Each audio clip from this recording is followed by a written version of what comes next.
Daniela Bruce from Red Wings TV. Hey, Coach, just to kick things off, can you talk about the emotion of today? Normally, there are some emotions, excitement heading into opening night, but what was it like today? How emotional was your team heading into the arena?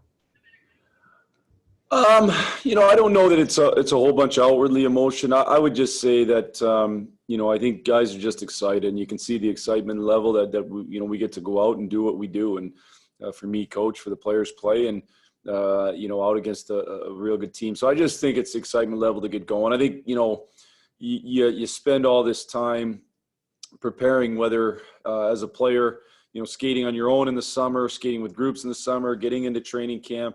You get to this moment, to be honest with you, the feeling is let's just go. They probably want to get through this morning's skate and just really let's get out and play. And you just get to that point. So, I think everybody's excited for the puck to be dropped. And we got to watch some hockey last night, and it gets everybody kind of going a little bit. And now we get to go and get after it tonight. So I just think excitement probably is the biggest thing. And we know that Carolina is a fast-paced team from what we've seen out of them the past couple of years. How well prepared are you feeling to open the season against Carolina? Well, they're a team that I think, one of the teams in the bubble that I thought started the fastest of those teams. I think, when you're in experience like what they went through this summer, they were in 5-game series to start. Whatever team gets their game the quickest is the team that's probably going to win the series. And they got to their game right away. It seemed like they didn't miss a beat from the when it paused in March. And so that's a credit to, Rod Brindamore and his staff, and a credit to the players. And, they play a real simple style, extremely effective. They really like to tilt the ice. At the end, their biggest thing is at the end of the day, they want to be on the forecheck, be in the O-zone. They want to tilt the ice. So we're going to have to manage the puck well. We're going to have to get out of our end well. We've had varying success, but not enough, certainly against them in terms of doing those things.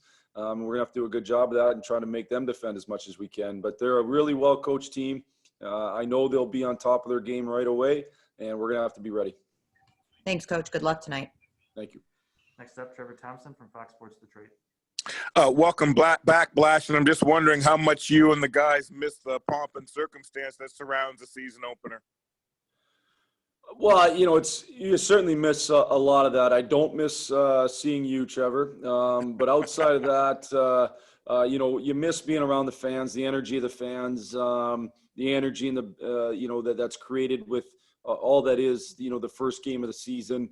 That's just going to be a part that's void. And life is different right now, and sports are different right now. And a big part of that difference is just that energy that's created through full buildings and energy from the fans. And so you'll certainly miss that. Now we're also, trying to just stay focused on what we can control, and that's going out and playing good hockey. And both teams are in the same environment, but certainly, normally these are different times, and we're going to adapt as everybody's had to. Have any of the guys talked about the differences with the tarps over the seats? Has it made it more difficult to see, or are the sight lines any different with that? And is there any way you've come up with generating your own energy with the guys in the absence of fans? I'll start with the tarps. We haven't been on this sheet enough to really know. Like, we've had really just a couple practices, not even full practices, special teams, and then the one scrimmage game. So it's really difficult to say what effect those sightlines are going to have, if they're going to be changed. Certainly for the goalies, it can affect them, but they're red tarp, so that part should be totally fine. Obviously, if it was just the black seats, then that's no good. So I think the red tarp should make it fine for the goalies. And then we're going to have to feel it out as we go. And the same thing with energy. Like, this is new to us. So we're going to go into it. We're going to play and approach it as normal as we can. And then we'll have to see, how the atmosphere is, what the atmosphere is like, and any adaptations we have to make. But I also know, that our hockey ops side, or our business ops side, I should say, are working to create a good atmosphere. And so we'll see. It's unknown to us, and we're going to go out and play and then make adjustments as needed. Thanks, Blash. Good luck tonight. Thank you, Trevor. Next up, Max Boltman with The Athletic. Hey, Jeff. Sorry about the background noise here, but their defense and how you thought they looked throughout camp, and obviously they'll be tested quite a bit tonight, I imagine. Yeah, I think our D has done a good job. I think they've all been solid. I've had conversations with them just about the want to just play solid hockey and make good decisions on the ice. And, we don't need a lot of wow plays. We just need real good, solid defense and good puck moving and jumping, still jumping in the play and those types of things. And, and I think that's a bit of a number of their natures. They're not a high risk group necessarily. They're, I think a fairly efficient group, and I think that can really be their strength. I think the best defensive cores and the best defensemen are highly efficient, and hopefully we can do that. Now, I would say that, we need team defense is team defense. It's not on one particular position, whether it be goalie, defense, or forwards. It's all of us. And so we got to make sure we do a really good job of protecting middle ice. We got to do a really good job of winning our net front. We got to do a really good job of pushing them and keeping them the outside. And then also, probably just as importantly, do a really good job of not defending and trying to play with the puck more and being on the attack more. Then how important, let alone in the game, obviously, but just to the season, a fast start this year with, how much kind of a little hot streak can matter when the seasons are done? Well, certainly when the seasons are short, streaks matter, are magnified probably that much more. When the less amount of games you have to kind of have things even out, then streaks matter more for sure. But, for us, we're going to focus on tonight. We're going to do as good a job as we possibly can of focusing on what's at hand, the opportunity we have at hand at us tonight. We'll learn from the day before, and then we're going to move on. So we're really just focused on tonight's game and trying to go out and hopefully we've got great habits in place from camp and go out and compete like crazy and hopefully execute at a real high level. Thank you. Thank you. Next question from Ansar Khan with MLive.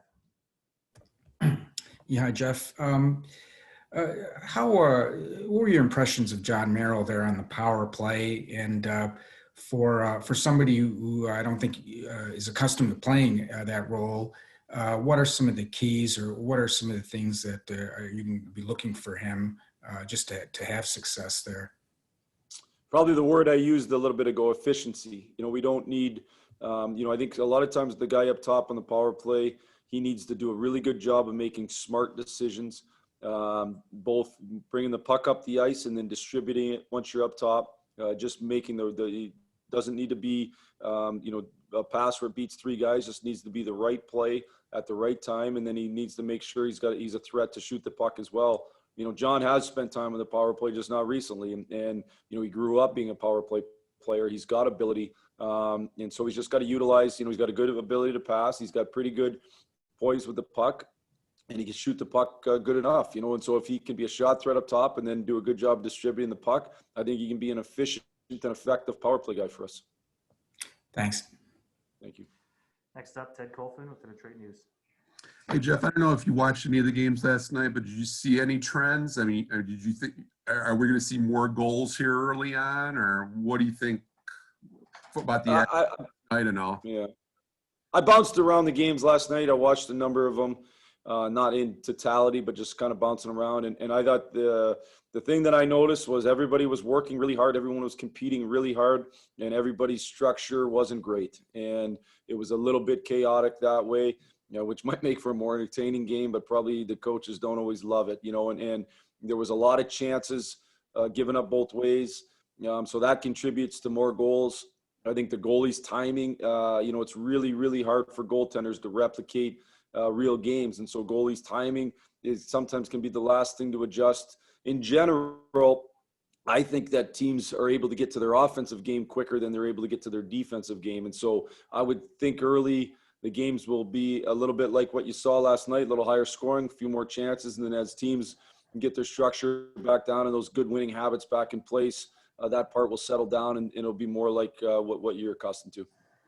Some people talked about it last night. It's a topic. Home ice. I mean, obviously there's still some advantage to it, obviously, but has home ice advantage kind of been negated with the empty arenas and all that? Well, you certainly lose the home ice advantage of the crowd and the momentum that crowds can help create and maintain.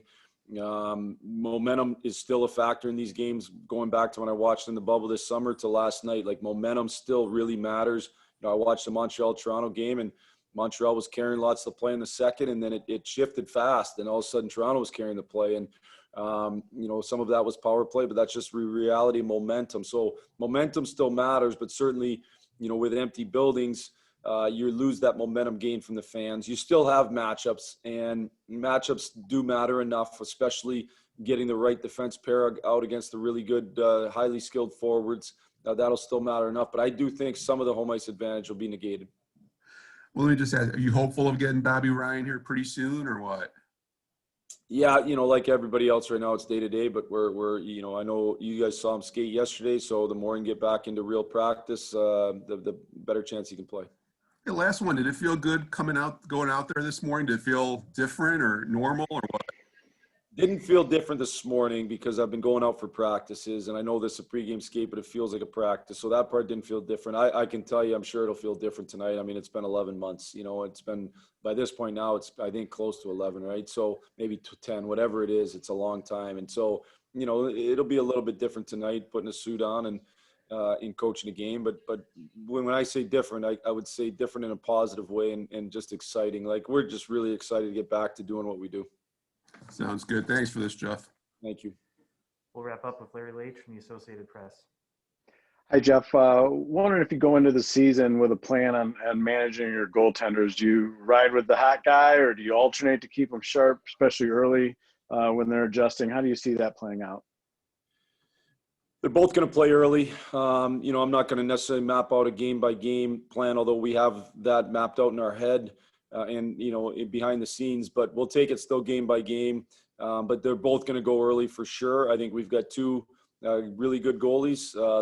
Two guys that I think can give us elite level goaltending at times. And if we can get both of them playing on top of their game, then both will play. And if one guy really separates himself, then that guy will start to take the brunt of it. But to begin the year, both will play early. Thanks, everyone. That's it for us this morning. See you all tonight.